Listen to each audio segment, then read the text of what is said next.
Today I want to talk about something that I've always found quite curious. People in the religious community, especially those that tend to be Christians, that are so wildly zealous and devout about their faith, but those specifically that have what I've always kind of coined as the Hellfire Baptist mentality, or I guess technically just the Hellfire mentality. The one where, and I'm sure you know exactly who I'm talking about. A lot of times, it seems like most people in the United States have at least one family member. For some reason, it's almost always an uncle for some reason. That is maybe even literally a Hellfire Baptist, or at least has that Hellfire mentality, where they almost pull like a Kenneth Copeland on people, and sometimes even strangers, and they just start basically defamating and tearing down that person because they do not believe what they do personally. They don't believe in God, or they don't believe in, they aren't are religious, or they aren't somebody who believes in the correct religion or the correct faith, because every single religion in existence, especially of the mainstream big three, they're obsessive over the correct one true faith analogy, or the insistence that they are the one true faith, all the way down to the tiniest sects.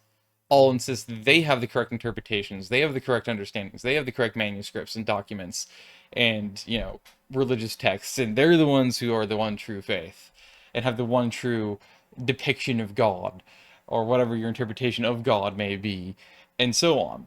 But the Hellfire people deserve a special place in hell, I feel like, ironically, because they are some of the meanest, most cruel people. And in a way, they remind me of Jehovah's Witnesses in the way that they are, at least they seem to believe, that they're extremely happy and elated and joy filled and, passionately in love with the concept of, basically persecution of anybody who does not agree with their doctrines and is not a good baptized Jehovah's Witness, is not a faithful and discreet slave or whatever, right? You get to just die a normal death, and that's literally the end. You don't get to get to everlasting life and paradise earth or whatever else, because they don't believe in hell and they don't believe in heaven, supposedly.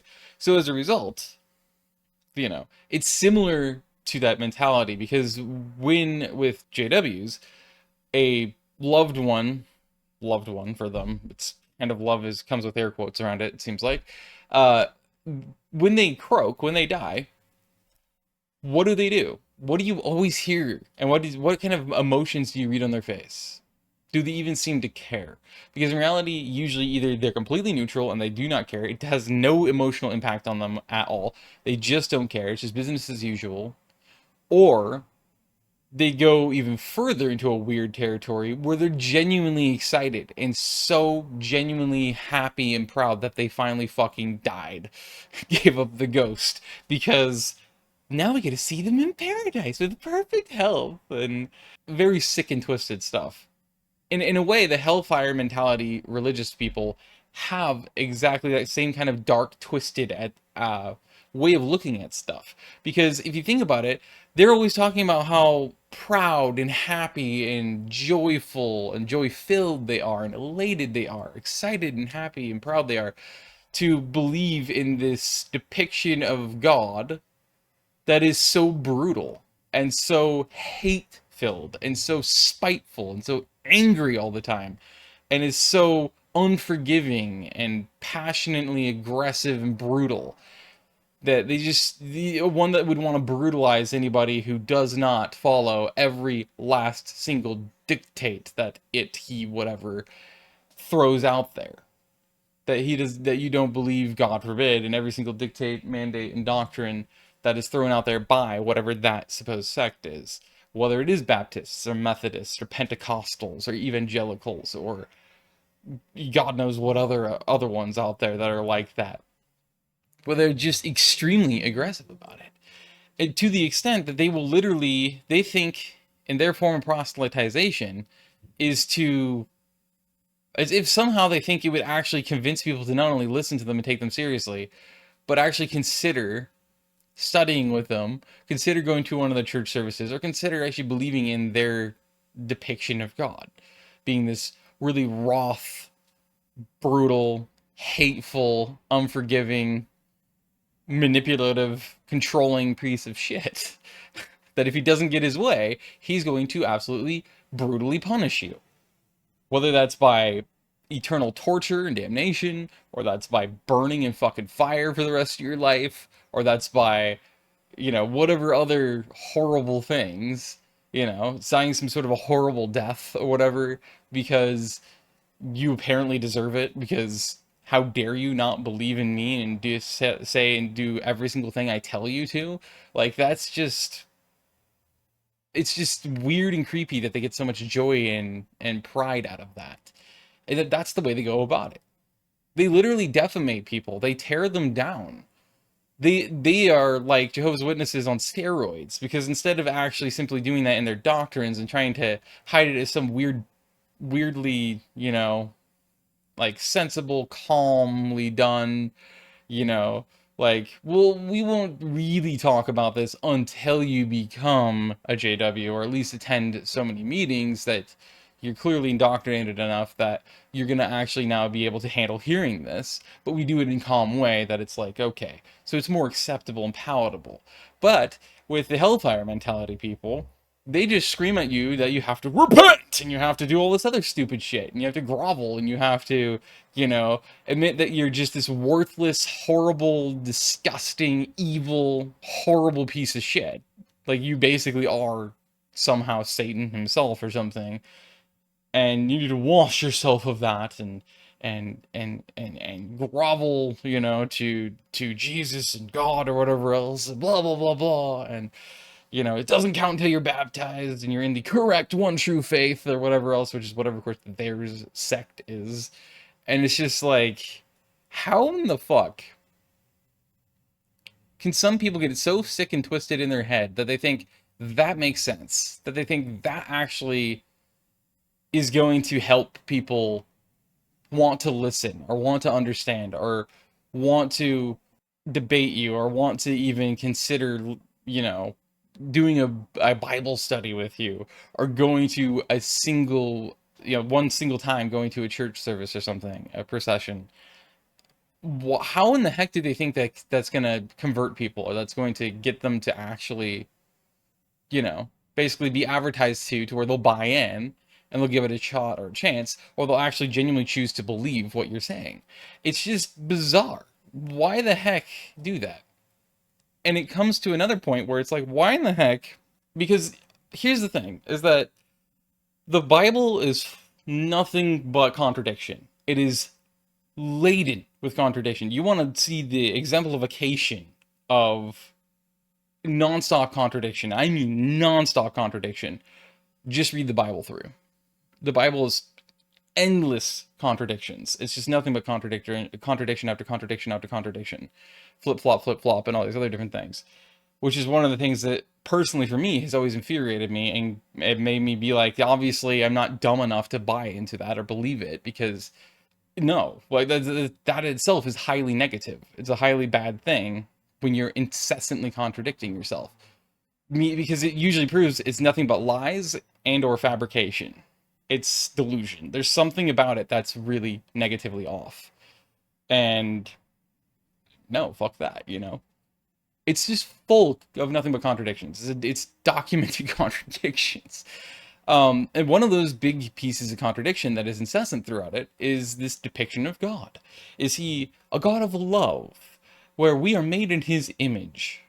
We are literally his precious, greatest creations, his children, and, because we're made in his image, and because of supposedly Adam and Eve, doing the thing they were told not to do and thus sinning, suddenly we're now these imperfect beings that were supposed to be perfect because of them, and instead they ruined it for us, supposedly. But God understands that, and that's why he's also wholly forgiving. He understands it's not our fault that we're imperfect and that we make mistakes and that we do stupid shit and we have bad traits or whatever else, right? It's a very loving, understanding, forgiving, compassionate God figure, deity, being. And then you have the complete contradictory polar opposite. You have the severely negative God, the one that is, again, the Hellfire Baptist, God-fearing type of religions and sects of Christianity, that they are impassionedly believing in that one. And that's the one they always preach about, God being like. He's unforgiving. He's extremely vengeful. He's hateful. He's spiteful. He's vicious. He's brutal, uncaring, lacks compassion, and doesn't care to understand. Brutally and harshly judgmental. Nothing but negatives. That is the God, the depiction that they cherry pick from the Bible and say, this is the God we choose to believe in, and we choose to have the passion for, and that we choose to worship, and that we choose to go out there and preach to the world with, is this incompassionate, hateful, spiteful, judgmental, violent, vendetta-holding piece of shit. Abusive figure. A sick, twisted, admittedly demented figure. It's really bizarre that of all of the two different depictions, that is the God depiction that they would choose to impassionedly have the bias towards and believe in and worship and preach and try to share with the world. Why? I will never be able to begin to comprehend why it is that there's so many tens of millions, hundreds of millions, maybe even billions of people around the world that choose to believe in that depiction of a grand creator, of a all-powerful deity or being, a god, whatever you want to call it. It doesn't make any goddamn sense. It doesn't make a lick of sense. It never has and it never will. Why would you choose that one? I can understand as the person in power, the person who created the religion and the sect, that makes total sense why you choose that one. Because fear is the single greatest tool to manipulate and gain power and control over people, their lives, and their minds. It is the single most useful tool to manipulate and control people. That's why throughout human history, all of the worst people in the world, the most abusive people, the worst dictators and totalitarians, you name them, they all use this tactic of fear-mongering. They use your emotions and they use your fear against you to manipulate you, alongside of using then repetition with increasing dramatic emphasis to get you to eventually believe whatever it is that they want you to believe, and disbelieve whatever they want you to disbelieve. Avoid the things they want you to avoid, think the things they want you to think, do the things they want you to do, you know, to make the choices they want you to choose, so on. And it's worked infinitely because, though it's a different topic, that's the reality of human psychology, is in human minds, brains. They're incredibly manipulable pieces of shit. They're incredibly stupid, narrow, and hyper limited. And they only know how to do stuff that they're pretty much repetitiously told to do. And it's really unfortunate. So again, and the people of power that are inventing, creating these religions and building them, of course they're going to use that tool, because it's the only way to guarantee that you're going to be able to use enough manipulation, including in your advertising, to get people to be fearful for themselves, their lives, or their futures, or whatever else, to where they actually will choose to believe in that doctrine that you have. But again, why is it that the everyday people that are not the ones in positions of power, why is it these tens, if not hundreds of millions, maybe even over a billion people in the world, choose this negative image, this negative depiction, this negativity, pure, nothing but dark, twisted negativity and abusive mentality, God figure and doctrine, impassionedly believe it and preach it? It's the strangest, most confusing thing to me that will never make sense. It is so bizarre that people choose so fervently to believe in this, so impassionedly and zealously believe in this depiction and this understanding and this ideation and set of doctrines, to where it literally is requiring of you to tear yourself apart basically. Devalue yourself till you have no self-worth or value left, no self-image, positive self-image left, no self-confidence left. You refuse to think for yourself because you can't trust yourself. You can't trust your judgment. You can't trust your understanding. You can't trust your interpretation. You can't trust your desires or choices because you're worldly, or you're gullible, you're stupid, you can't trust yourself.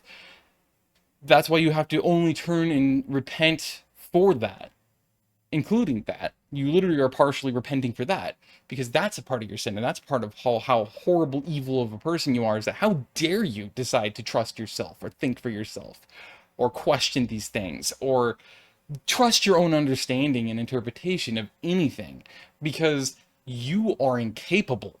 You are incapable. You have no capability. You have no ability to do or trust anything that you ever are literally created to have. You have to eviscerate yourself into being the most worthless, toxic, evil pile of trash in order to fully repent and then accept God and Jesus into your life and become this impassioned good person, a good doer, via these hellfire mentality faiths. It is the strangest, most twisted, sick, abusive, demented thing out there. Dark and wrongful, honestly. It's really, really sad. It's ironic because my uncle Merrill went from being a JW, got super damaged by it, for their doctrine, for all their bullshit and the stuff they hide and all that, and their hyper strictness, while he was intensely rebellious as a human being, as a teenager and a young adult, to the extent that he did some of the dumbest shit he's ever done in his life, to where multiple times he's completely wrecked out vehicles, violated families' trust, gone out there and just brutalized his body and broken so many bones, so many different things because of the stupid rebellious shit he did. It's understandable living in such a fundamentalist Jehovah's Witness religion cult, that he would do that, and that was really a part of it. And he still says that to this day. Yet at the same time, he had his awakening, his rebirth, born again Christendom, at some apparent party when he was still in his either 20s, like early 30s. And now, ever since then, he's had the hellfire mentality of Christianity instead, which is, again, really weirdly similar to Jehovah's Witnesses. So it's just a bizarre thing, but it gives me a first-hand set of experience with somebody who has the hellfire mentality. And he is the cliche of a hellfire Baptist. He's no longer part of the Baptist convention, or part of that. He's in some non-denominational, I think, group now.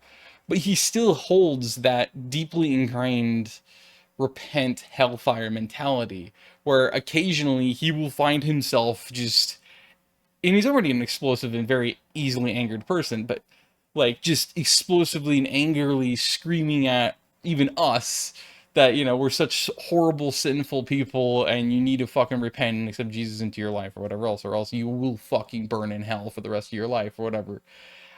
So I have the first-hand experience with it too, not just secondhand via third person, via all these other people that have experienced it, including I've experienced it with other people getting it in their lives, just being out and about before, because it is pretty rampant.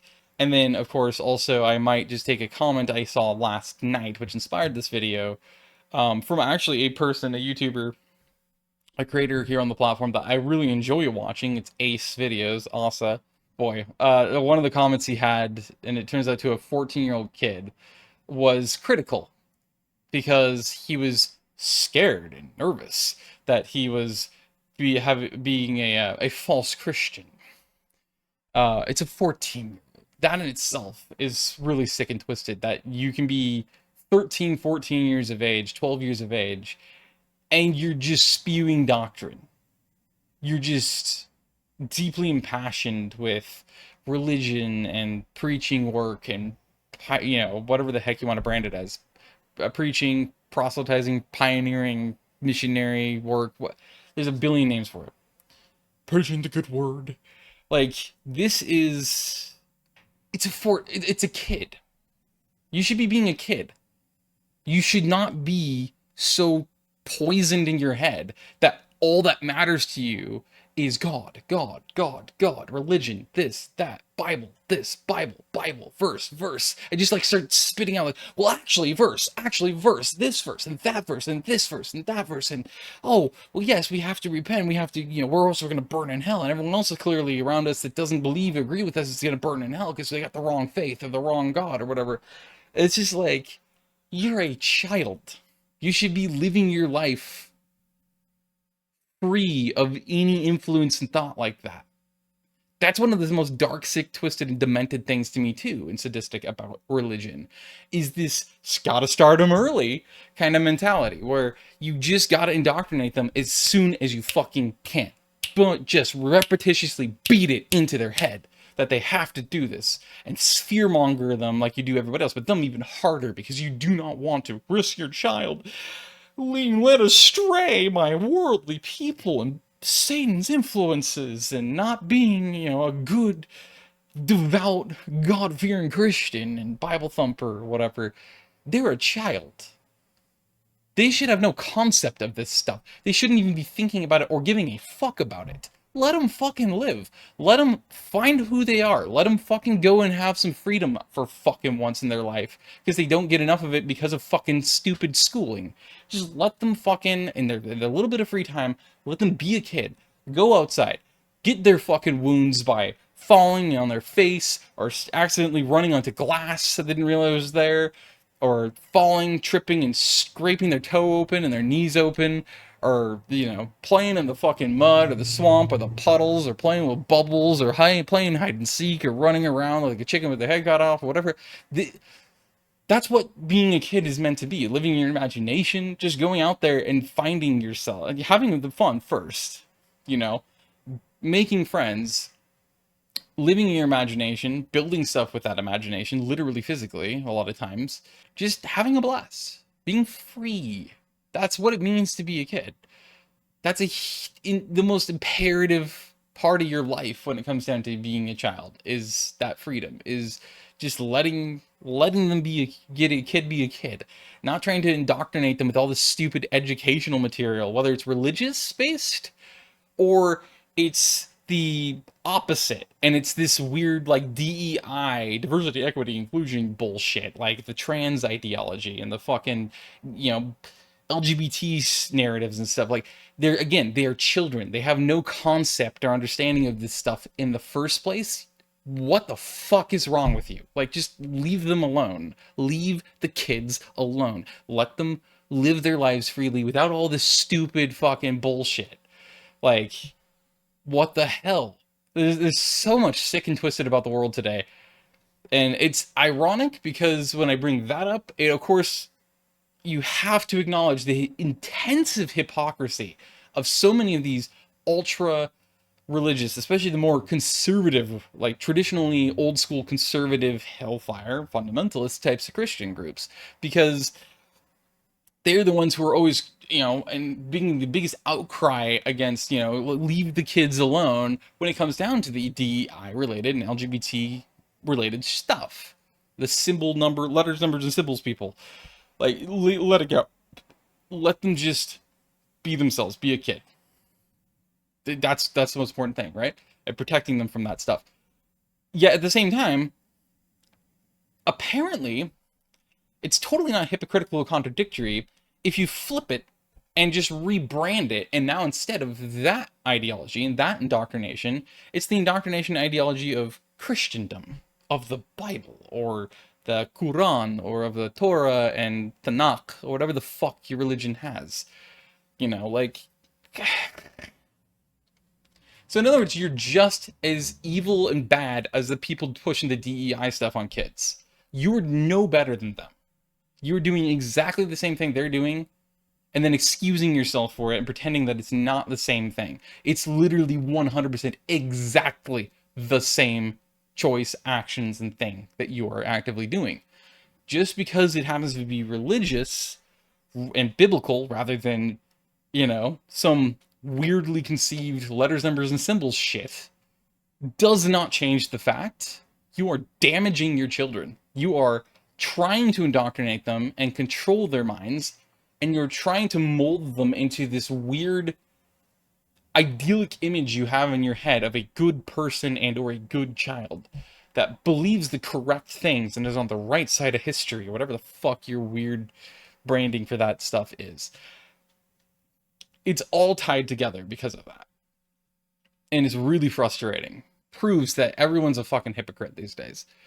Everyone's a contradictory piece of shit. It's just that it depends on whatever it is for you, personally, that you have the bias for and that you have the beliefs in, and how that's how you would twist it around to rebrand it, do your mental gymnastics to try to defend it, and be like, it's totally different and it doesn't count because blank. You just admit it, you just have a bias to what you want to preach to them. That's it. You shouldn't be trying to convince your kids of anything. In fact, if anything, you should be letting them discover themselves and discover the world themselves and come up with their own understandings and their own points of view and their own perspectives and their own beliefs, because their own direction, because that's what it means to be a unique individual living being.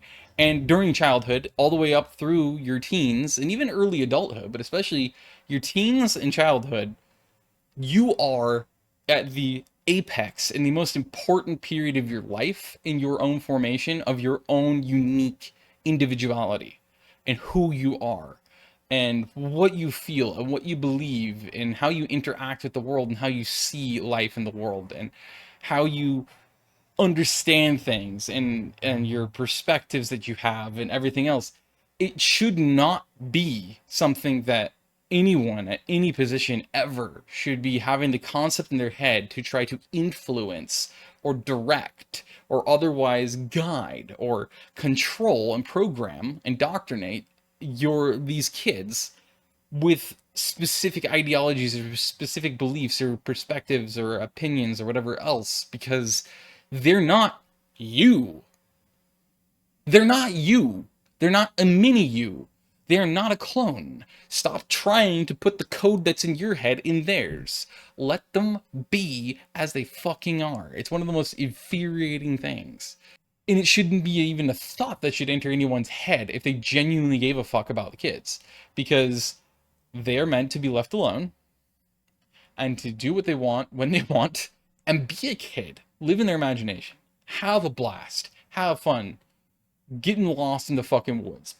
Hanging from trees, monkeying around, racing fucking BMXs or scooters or skateboards, belly riding a fucking skateboard down a way too steep of a hill with a lot of gravel on it that probably is going to result in them getting a concussion and ripping some of their skin open. Playing tag barefoot on asphalt and tearing their toes open. A billion and one different things. Trying to catch frogs or tadpoles or something. Like, whatever it is. That's what they're meant. That's what it means to be a kid, including as a teen, is trying to discover yourself, trying new things, trying different things, hanging out with different people, meeting new people on their own without influence outside from adults or other people, trying to push certain things or trying to talk about certain things with them to get them to think about it. Let them think about these things on their own as they come across different concepts, different topics, different debates, different ideas, different opinions, whatever it is. Let them start to show the interest on their own in that stuff themselves and investigate it themselves and try to conceive it themselves and understand where stuff's coming from. And if you're a good parent, they'll come to you if they have a question. If they just, like, they've been doing it on their own, but they can't quite conceive of what exactly they're working with, or like why exactly people think this, or why people believe this, or why people would do these things, whatever it might be. It could be anything. They'll eventually come to you to try to ask for clarity, to ask for your perspective, or your point of view, your understanding, because it might help them then actually grasp better what the hell they're actually dealing with and what they're investigating. But the point is, you're not trying to influence them. You're waiting for them to come to you to then ask for that extra, encouragement or guidance, information or perspective and idea. That's it. That's what a good parent does. You're not trying to influence them. You're not trying to involve yourself so much as a hyper-protective helicopter parent to be like, no, we can't do this, and you can't do that, and you shouldn't do this, and no, I'm not going to let you think that way. And you should be thinking this way about it, not that way, because that way And technically it's to you, but you're saying it's to the other person is offensive or whatever, and you don't know that because you don't know who the hell they are. You haven't asked them. That's really a reflection and projection of how you feel about it. You might feel offended about it. Let that shit go. Just like, let them come to you when they come to you. I digress, man. It's really frustrating. But anyway, I've talked about what I wanted to talk about there. So, and then some. So, I'm gonna shut up now. Yeah, I don't understand it. But you're not convincing anybody. I'm sorry, you're not. The only people you're convincing are the weakest people, the weakest minded people, the people who have already been damaged and potentially even destroyed in their own self-confidence, self-image, self-trust, so on, by others. That's the only people you're going to convince with that mentality. That, and also the other much more abusive types, aggressive types, and mean, cruel types of people. Only people you'll ever convince, and you'll ever get to listen and consider and join you for your church days, or wherever else is a hellfire mentality person. Anyone else? No. You're not going to convince anybody. In fact, if anything, you're actually probably creating more atheists with that mentality. And in fact, now that I think about it, I didn't mention this aspect. One thing that these people don't seem to think about either when they do this is the fact that not only are they more likely to cause more people to go the other way, push them the opposite direction, further away from religion and Christianity or whatever else, biblical stuff, because of their interpretation, because of their impassioned hellfire, repent or die or be tortured for the rest of your life beliefs, and that you have to give up and tear yourself down and tear yourself apart, and we'll do it for you and with you because it's the right thing to do, because that means you're repenting, you're getting closer to God, supposedly, whatever the fuck else they try to say it is. In the end, they fail to realize that not only is it guaranteed to push way far more people away from you than you are going to get encouraged to listen to you, but and more into atheism. But on top of that, you're actually actively creating. You are like the perfect healthy biome of all this shit, all this nasty shit mentality, to guarantee that you are actually one of the keystones to birth that many more people leaving your faith and your religion and that kind of it, if not completely leave religion as a whole and become agnostic or full-on atheists, maybe even full-on very angry, like just egregiously in your face atheists, because those exist obviously too. Like in any group of people, there's always going to be the assholes in a group. Usually those people are the ones that are the most offended and they're the most hurt and they're the most angered and destroyed or wounded of people that have been in religion before and been around it too much, to where usually it's in this exact kind of a group that they then become the really angry, impassioned ones that start screaming at people or tearing people down and everything else. Ultimately, they fail to realize that they are actually creating so many more atheists, proud atheists, within their own sect of religion, let alone within Christianity, within religion as a whole, with that mentality and with that depiction of God that they have. Because anybody with self-worth, self-value, common sense is going to see that and feel that and be like, yeah, I'm good. In fact, if anything, I'm out permanently, because this is not healthy and this is not okay. This is fucked up. This is abuse. And so I'm done. Oh yeah, and again, there's that passage in the Bible that keeps coming up all the time throughout it from Jesus, from Jesus himself. Again, not probably verbatim, but basically to say that you get more with milk and honey than you do with vinegar, aka mutual fucking respect. Respecting people's boundaries and not pushing yourself on them, not being a dick to them, not being arrogant about, in this case, anything, including your own faith or belief in him and in God, or not. You're using vinegar when you're like that. And you wonder why so many people are leaving religion permanently and throwing the Bibles into the streets. I can't imagine why that would be. Couldn't possibly be because of your mentality and your beliefs and your doctrine and your depiction of God. Totally couldn't be. Definitely not.